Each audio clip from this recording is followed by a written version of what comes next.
Ang molasses, waste ni siya sa paghimo og sugar.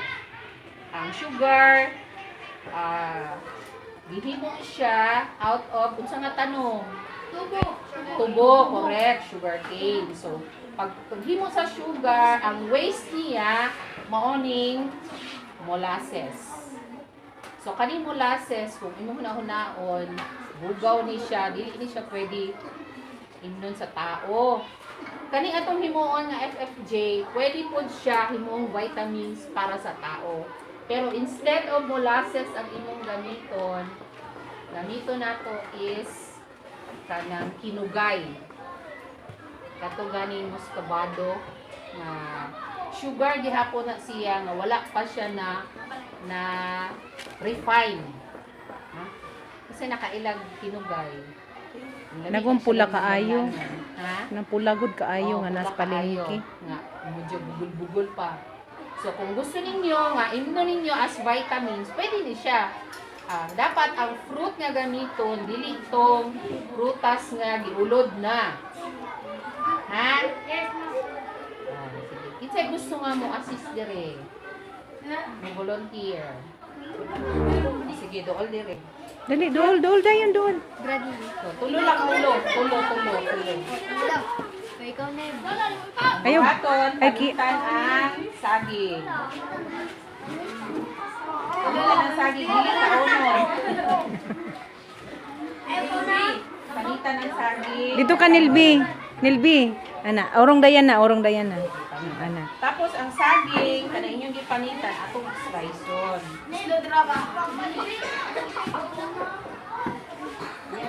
Ang saging di ay 1 kilo di siya ha. Yung 1 kilo po ang ato ang molasses.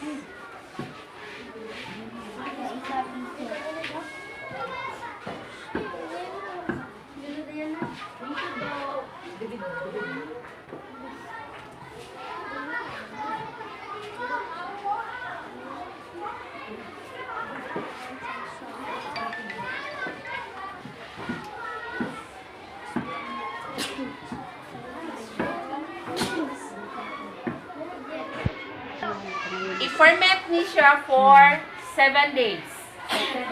7 days fermentation. Kanang imo siyang itanugan sa 7 ka adlaw.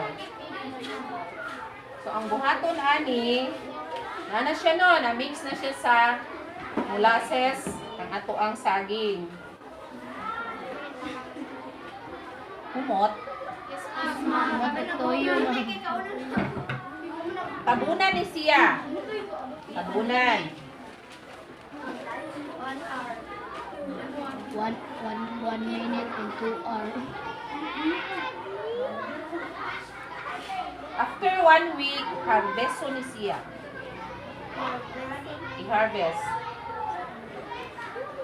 Ang harvest ani, mautong mo serve nga abono. Pwede maghirap ang pentel-pen mo. Mapinti-pin dito ka. Susi. Dapat dili ninyo gisiyo ning kuan ha, kaning atong gibalot nga Manila paper.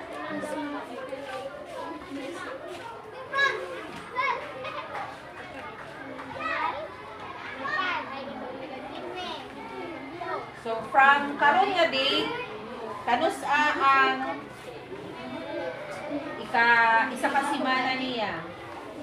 1, 2, 3, 4, 5, 6, 7, 8. So sa September 4, harvest na ko ni. Ubalik ko diri para mag-harvest ta. And then kung pwede mag-prepare na putag another fermentation ma'am.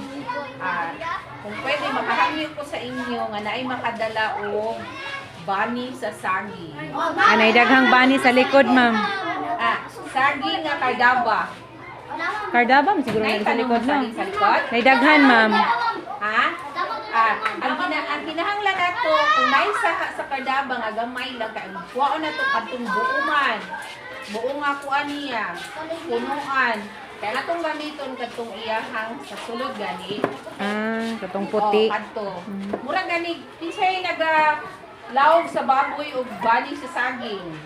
Oh, ingana atong himuon, istayson siya. Mo gihapon, o dagkaron siya, panipis. 1 ka kilo lang pud adto ma'am. Nya, 1 ka kilo nga molasses.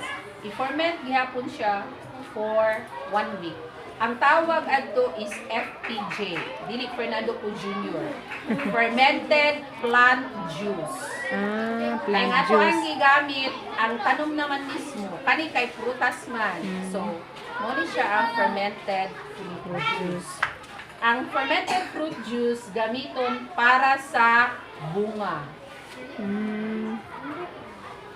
Ang fermented plant juice para gyud siya sa tanom. Tanom. Mm. Timaniha foliar fertilizer ni siya. Sulat, sulat. Okay, sa inyong balay, magkabalo na mo sa ninyo. Mahilang taong pentel pen. Dara. So, butangan na to siya og date. No, date prepared. Ito kuya. Well, huwag ka magaling.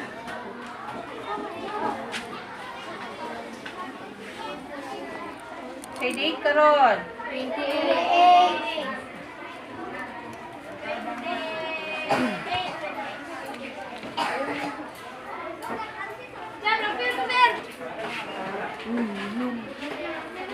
So, harveston siya September 4, 2018.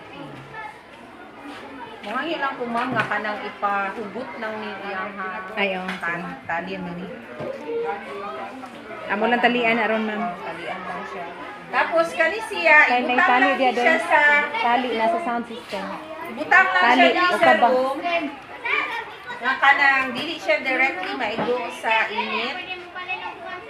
Pwede siya dito sa ductlin, kanang mabugnawan lang siya sa sukok. Dili lang siya tusok-tuslok kun ha, mga bata. Okay na. Tali adri doon. Dali, dali dong.